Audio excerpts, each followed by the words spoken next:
આ વખતે ચોમાસું કેરળમાં વહેલું આવ્યું છે, પરંતુ એક પરિસ્થિતિ એ પણ છે કે 16 વર્ષ પહેલા પણ જ્યારે ચોમાસું આવી રીતે જ વહેલું આવ્યું હતું ત્યારે થોડા સારા સંકેત જોવા નથી મળતા. એક વાત એ પણ છે કે 107 વર્ષ પહેલા 1918માં 7 મે ચોમાસું આવી ગયું હતું. એ સમય પણ એવો હતો કે જ્યારે વરસાદ જોઈએ તેટલો નહોતો થયો, દુષ્કાળ જેવી પરિસ્થિતિ થઈ હતી. અને એક વખત સમય 1972નો એવો હતો કે જ્યારે 22 જૂને ચોમાસું સૌથી મોડું કેરળ પહોંચ્યું હતું. ત્યારે પણ પરિસ્થિતિ એવી થઈ હતી કે દુષ્કાળ જેવી પરિસ્થિતિ સમગ્ર દેશમાં થઈ હતી. અમે એવું નથી કહી રહ્યા કે ચોમાસું વહેલું આવ્યું છે તો દુષ્કાળ થશે, પરંતુ કેટલાક એવા લોકો કે જેઓ કહી રહ્યા છે કે ચોમાસું વહેલું આવવાથી ફાયદો છે, તો તેમના માટેના એક આંકડો પણ છે જે આજે અમે બતાવવા જઈ રહ્યા છે. 16 વર્ષ પહેલા આવેલા ચોમાસાએ ખેડૂતોનો દાવ કરી નાખ્યો હતો. વાત 2009ના ચોમાસાની છે. શું થયું હતું? 23 મે સામાન્યથી 9 દિવસ વહેલું આવી ગયું હતું ચોમાસું. મહારાષ્ટ્રમાં પણ 7 જૂને બેઠા બાદ 20 જૂન સુધી સ્થિર થઈ ગયું હતું ચોમાસું. અને 23 અને 25 જૂને અરબ સાગરમાં સર્જાયેલા ડિપ્રેશને ગુજરાત પર પહોંચાડ્યું હતું ચોમાસું. આ પછીની શું કહાની છે તે પણ આપજો. કેરળથી ગુજરાત પહોંચતા પાક્કા 30 દિવસ લાગી ગયા. એટલે કે કેરળમાં તો તે વહેલું આવી ગયું, પરંતુ 1 મહિના પછી તે ગુજરાત પહોંચ્યું. ગુજરાતમાં પહોંચતા છેક 24 જૂન થઈ ગઈ હતી.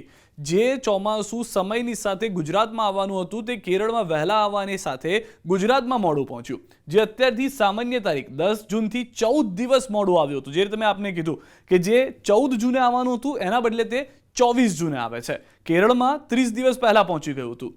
દેશ અને ગુજરાતમાં ખૂબ નબળું રહ્યું હતું ચોમાસું. એના દ્રશ્યો પણ અને પુરાવા પણ હું આપને આગળ દેખાડું છું. દેશ અને ગુજરાતમાં સામાન્યના માત્ર 77% વરસાદ થયો હતો. સામાન્ય વરસાદ 100%, 95થી 100% અથવા 100થી 105% હોય છે. ફક્ત 77% થયો હતો. આખા ચોમાસામાં માત્ર 4 ડિપ્રેશન અને 5 લો પ્રેશર સર્જાયા હતા. ખેડૂતો માટે થોડી પરિસ્થિતિ ખરાબ થઈ હતી. ત્યારબાદ શું થયું? તો દેશ અને ગુજરાતમાં ખૂબ નબળું રહ્યા બાદ સામાન્ય રીતે ચોમાસામાં જે લો પ્રેશર ડિપ્રેશન 12 થી 15 સર્જાતા હોય છે, તેના બદલે સિંગલ ડિજિટમાં તે જોવા મળ્યા હતા. ઓછા લો પ્રેશર ડિપ્રેશનના કારણે ચોમાસામાં વરસાદ ઓછો રહ્યો અને 1972માં પણ અત્યાર સુધીનું 22 જૂને સૌથી મોડું પહોંચેલું. જે રીતે મેં આપણે શરૂઆતમાં પણ કીધું કે 1972માં જ્યારે તે સૌથી મોડું પહોંચ્યું હતું ત્યારે પણ ચોમાસું નબળું રહ્યું હતું. જ્યારે 100 વર્ષ પહેલાની વાત છે, 107 વર્ષ પહેલાની વાત છે 1918માં, ત્યારે પણ આવી જ પરિસ્થિતિ થઈ હતી. હવે અહીંયા આગળ થોડું ઝૂમ ઇન કરીને અમે આપને બતાવીએ છીએ કે જે બે લાઇન જોઈ રહ્યા છો, એક ગ્રીન કલરની લાઇન છે, એ છે એક્ચ્યુઅલ લાઇન, અને લાલ કલરની જે ડોટ જોશો તે છે નોર્મલ. હવે અહીંયા આગળ પરિસ્થિતિ શું થઈ હતી? સૌથી પહેલા આપણે કેરળ પાસે જઈએ. કેરળમાં 1 જૂને ચોમાસું બેસવાનું હતું. એની આસપાસની જે તારીખ છે આપ જુઓ છો, 1 જૂન લાલ રંગની અહીંયા લાઇન જોવા મળશે. આવી ગયું હતું એકચ્યુઅલ ક્યારે? એ ચોમાસું આવી ગયું હતું વહેલું, અને 22 મે અંદાજિત 8 થી 10 દિવસ પહેલા. આ લીલા રંગની લાઇન આપ જોશો તો તેમાં તમને જોવા મળશે આ લીલા રંગની લાઇન છે 23 થી 24 મે, જેમાં દેખાડવામાં આવી રહ્યું છે.